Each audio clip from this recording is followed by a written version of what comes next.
하나 받고 하시는 게 좀 그래서 그러면 제가 어차피 5분 질의하려고 했는데 제 질의를 그냥 지금 하도록 하겠습니다. 우리 속기사 때문에 얼굴이 잘 안 보이기는 하는데요. 교수님 잘 들어주시기 바랍니다. 네. 제가 그냥 질의하겠습니다. 우리 소보학 교수님의 발언으로 국민적으로 큰 반향과 파장을 일으켰는데 그렇게 혹시 예상을 하셨습니까? 아니면 이것을 꼭 막아야 된다고 생각하셨습니까?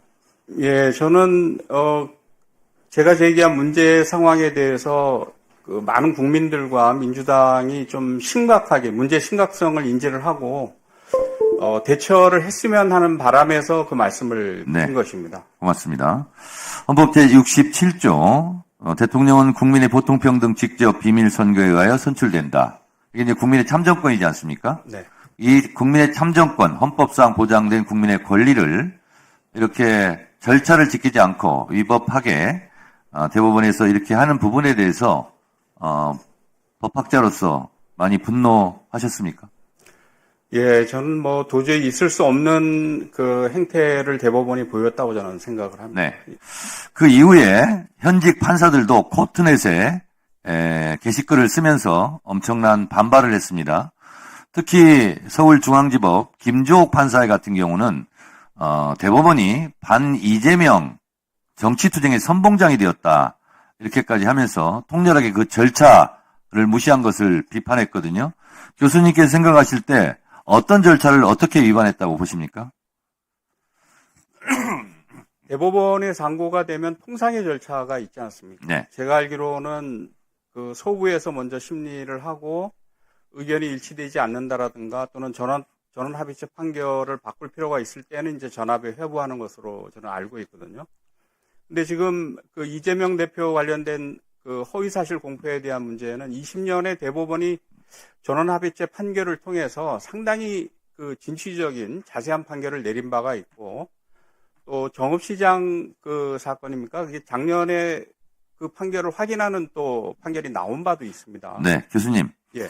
그래서 지난번 이재명 대표에 대한 항소심 무죄 판결 때도 그런 대법원 판례를 인용하면서 무죄를 선고한 걸로 알고 있습니다. 네, 맞습니다. 네.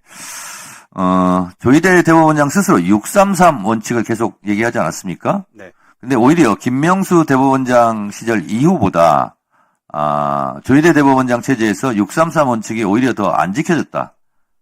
더 길어졌다. 이런 얘기도 하고 있는데 그거는 차치하고라도 633이면 마지막 3은 3개월이지 30일이 아니지 않습니까? 네, 맞습니다. 근데 이재명 대표의 경우는 36일 그 짧은 기간에 해치우려고 했단 말이죠. 그러니까 조희대 대법원장 스스로 자기 한 말도 지키지 못한 꼴이 되지 않았습니까? 그렇지 않습니까? 네. 633 원칙에 따르더라도 90일을 지켜야 되고 더군다나 대선처럼 이 중요한 국가 대사가 있는 상황에서는 대선 전에 이렇게 서둘러 판결을 내려서는 안 되었다고 저는 생각합니다. 그렇다면 조희대 대법원장은 왜 그랬을까요? 생각되시는 거 있습니까? 뭐 진보 정권이 들어섰을 때 그 사법부의 어떤 밀어닥칠 개혁이 오고 이런 것을 그 회피하고자 하는 마음도 있었을 것이고 만약에 예. 그런 마음이 있었다면 대법원장으로서 자격이 없는 거 아닙니까? 예, 뭐 하여튼 국민의 신임을 배반했다고 할 수가 있겠죠. 국민의 신임은 정면으로 배반을 한 것이죠. 네, 그렇습니다.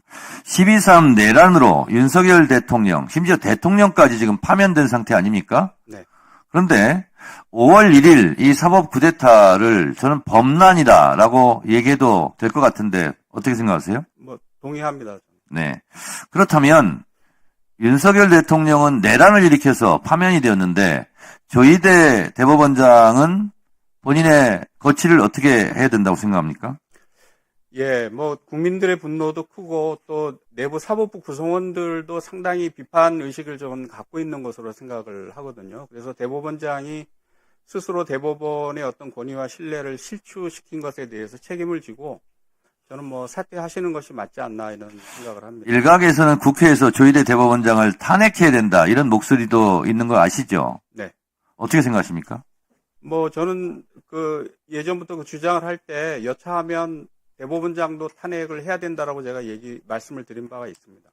저는 이렇게 얘기했습니다. 대통령도 2명씩이나 탄핵한 국민인데 대법원장이 뭐라고 그렇게 얘기한 적이 있거든요. 네, 동의하십니까? 동의합니다.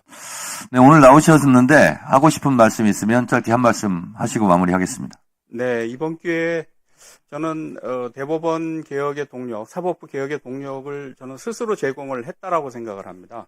그래서 의원님들이 이런 국민의 뜻을 잘 살펴서 검찰 해체뿐만이 아니고 대법원 개혁, 사법 개혁도 좀 철저하게 해주셨으면 하는 바람을 드립니다. 네, 고맙습니다. 수고하셨습니다. 잠시 정회하였다가 2시에 속개하도록 하겠습니다.